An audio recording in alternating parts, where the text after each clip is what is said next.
Welcome to Vapefog Reviews, Tutorials, and Gear. Today, we're going to take a look at the Tobh V2 RDA.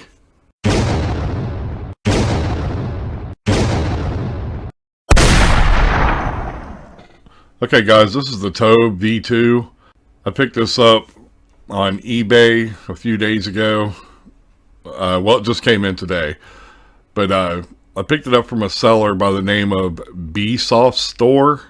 I guess that's how you pronounce it. I'll put the link in the description. They're a top-rated seller. You can pick this up normally. Currently, they're sold out of pretty much everything except the gold color, but you can pick these up in stainless like mine. Or you can get them in gold, copper, black, rainbow. They have them in various colors. The specs for this are 22 millimeter diameter, stainless steel body, solid copper bottom contact, top cap is removable, 6 air holes for airflow, compatible with 510 mechanical mods, needs to be adjustable to fit bottom contacts. That's an issue that I had earlier. I'll go over it as soon as we take a look at it up close. When you order this, the kit includes the Tobh clone atomizer, so it is a clone because it's pretty cheap. It's $14.95. You get a drip tip, not the one that you see here. I'll show you. 2 spare O-rings, 2 wicks with wire, a screwdriver, and 3 spare screws. Okay, you can have them custom built for $24.95. Check the link in the description if you're interested in one of these.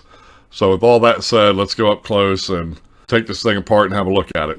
You just heard me mention that it needs to be sitting on mech mods that have a floating 510 connection. This is not one of those. I don't know if you can really tell. You can from right there, that's for sure. See that? This is sitting on top of a Kanama DNA 30 or Kanama DNA 30, however you pronounce it. I think it's Kana. You can see that it sits crooked. So that's a bit of a bummer. But, what are you going to do? It works. I'll give it a vape real quick.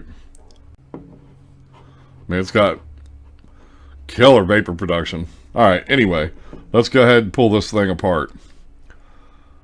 So this is not the drip tip that came with it. This drip tip actually came with another RDA that I also received today. I'll be shooting a video on it probably tomorrow or the next day. It's made by Kryptonite. I forget what the exact name of it is, but as you can see, the bottom of it isn't wide open. It has 2 air slots right there, and that keeps splashback from your e-juice from coming up and getting in your mouth.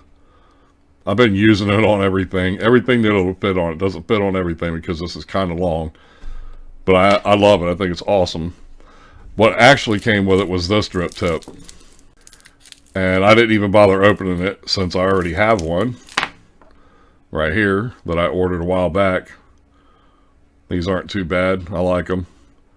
I don't use them that often because the airflow is just not wide enough for me. I like a airy, not a real airy draw, but pretty airy. I'll go ahead, you know what, I'll put that one on just for the purposes of this video. How about that? There we go. In fact, I don't even like that drip tip on this Addy. It doesn't really match. I don't know if you can see that. It does, but it doesn't. It just, this is more of like a brushed or something. I don't know. This is lighter, this is darker. So they don't really match. In fact, I'm taking that off of there. If I want to put anything on it, I'll put this right here. This is a Faro wide bore. And then I have this little Durlin extender on there. That's a heat insulator. Okay. And just pop that on there like that. And that looks pretty cool if you ask me. In fact, let me vape that real quick. Oh yeah. Anyway, let's take that off. And I'll show you how this breaks down. Wipe some of that e-juice off of there. So this little vented part right here, this actually helps to keep this thing from overheating. From your drip tips getting hot. If you just have a metal one down in there. Say, for example, something like this. That would help to keep your drip tip from getting hot. That was off of the Aspire Nautilus Mini, by the way. Okay. So this pops out just like that. put this little napkin down there. And then you got a really deep well down in there. Give it a fire. Yeah. This thing's putting off some serious vapor because it's on, I think I have it on 24 or 25 watts. I don't know. I just built this coil earlier. So then this piece here pops off as well. And that coil, by the way, I don't know what them little black dots are there in my cotton. I don't like that. I know that. That may be some stuff burning, the juice burning off of the coil. Maybe I'm running it too hot. I don't know. That's possible, I would imagine. And it may be burning off of that coil and falling down in there. I hope so. Hope I'm not inhaling that. But you can see the coil's kind of burnt there a little bit. And I just built this earlier. It's 13 wraps of 28 gauge Kanthal on, once again, a 564 drill bit. I built a lot of those. So, yeah, I'm not really liking the way that that looks, though. I hope that that's safe. But let's give this a fire again. Yeah, as you can see, it's putting off some serious vapor.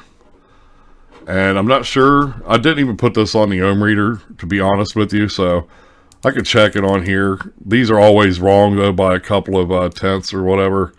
It's showing 1.8. I don't know if you can see that or not. I got some glare going on here for some reason. And then it's at 22.2 watts, so let me give this a fire and see what the voltage is. 6.4 volts. Okay. And so let's go ahead. We'll be careful not to hit the fire button on this. And pop this off. And take a look at the bottom.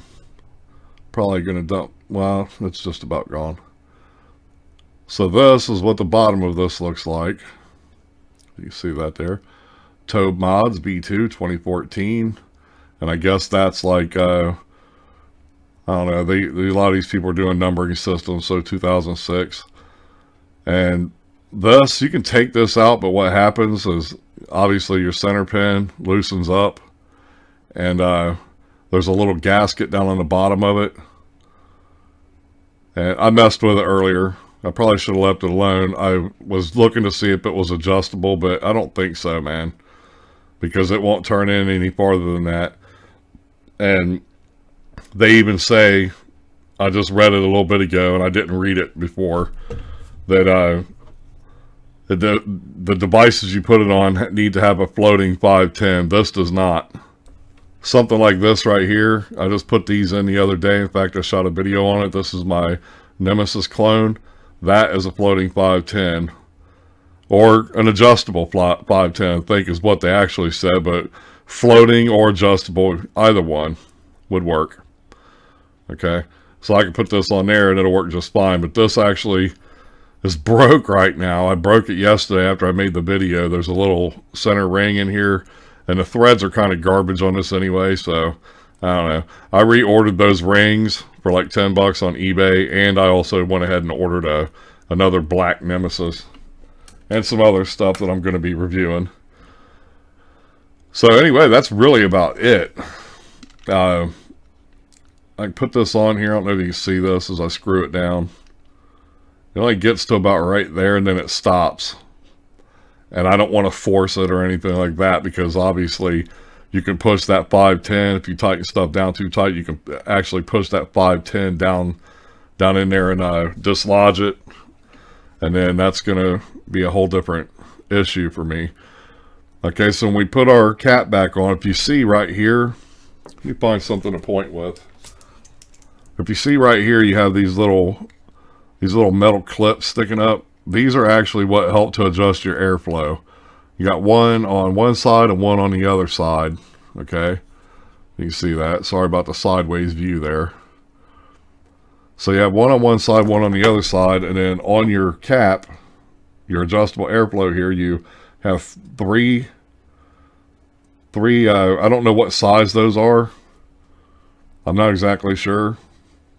Somebody out there knows, I'm sure, though. There's been plenty of videos done on this Tobh. And then 3 on the other side. So 3 on one side, 3 on the other. Then you got that little piece of metal and this little piece of metal sticking up here. All right. So when you put your cap on, All you do to adjust your airflow is simply, you can see that through there from the light on the other side, that would be fully open. Same thing on this side. No matter what you do with it, the way you adjust it, it's going to be the exact same on the other side. So that way I don't have to turn this back around. So as you turn it, I'll just loosen up the Addy, so give me just a second. I shouldn't have turned it back the other way. So as you turn it, I'll go ahead and turn it all the way around. See that? It closes off your airflow. So there's one. It's actually two. There'll be one on this side, one on the other. Okay. Now there'll be four. Now it's all the way open. And one thing, there's juice all over this thing, man. It's leaky. I mean, it's not leaky. I'm just getting it everywhere. I should have had this cleaned out. Okay, so anyway, let me go ahead and set this how I want it. See if I can look down in there and see where those are at. I can't. You're going to see my coil. Okay, so I only want one of these open. So I'm actually going to pop this on somewhere about right in there. And then I will close those two off. See that? And I have that one open. If I show you right there and then tip it up, see that? It's right directly across my coil. It's not that close to the coil though. I don't know. I kind of like it a little bit closer to my coil, but that's okay. And then we just put our top cap back on. And I'm going to put this drip tip back in. And that's really pretty much about it, man. The pulling this back up here real fast, the coils, building coils on this is extremely simple. I don't know why I didn't explain this when I was in here earlier, but it's very simple. You just have 3 Phillips screws. The center of that is copper, I believe. Brass or copper. I think it's copper. And it's really simple to build on, man. Nothing to it. You could put dual coils on this if you wanted, but I like single. So that's what I built. So it doesn't sit pretty on here. Okay. But it works. It's a little crooked, and I am a little anal about that, but it's okay. This thing hits very well, man. So I mean, it's worth $15. I mean, come on. $15 isn't squat. This little logo, I don't know, it's bumpy. You can feel it. You know what I mean? I don't know if that's engraved or what, but it has I don't know, there's a texture to it. It's nice. I don't know if it's going to chip or peel off or if it's engraved. I don't know. I can't tell. It probably says on the website, but anyway, the airflow on this is very nice. I mean, if you're a long hitter, it's fantastic. If you're a mouth to long like I normally do, it's fantastic. I just leave one hole open, or if I wanted to, I could crank that back a little bit and I could just barely open one of them holes if I wanted to, but that's a little way too tight for me. Not a little too tight, but way too tight. Because these air holes aren't like really huge or nothing. I don't even know what size those would be. But anyway, it's perfect for mouth and lung hitters. And you have a nice deep drip well down in there. I don't know if you've seen that. But you see that lip? Take this little screwdriver and put down in there. I mean, it's deep, man. You know, you can get a lot of juice in that. And that's pretty much about it, guys, on this one. I just want to shoot this video real quick and show you. The Tobh's been out for a long time. There's plenty of other videos out there on it. I just figured I would buy it and give it a try and see. You know what I mean? I've been seeing a lot of people using them here lately. And I've got a lot of other RDAs as well. But I tell you, I like it. I've been using it all day today since I got it. So there you have it, guys. The Tobh version 2. Take care and happy vaping.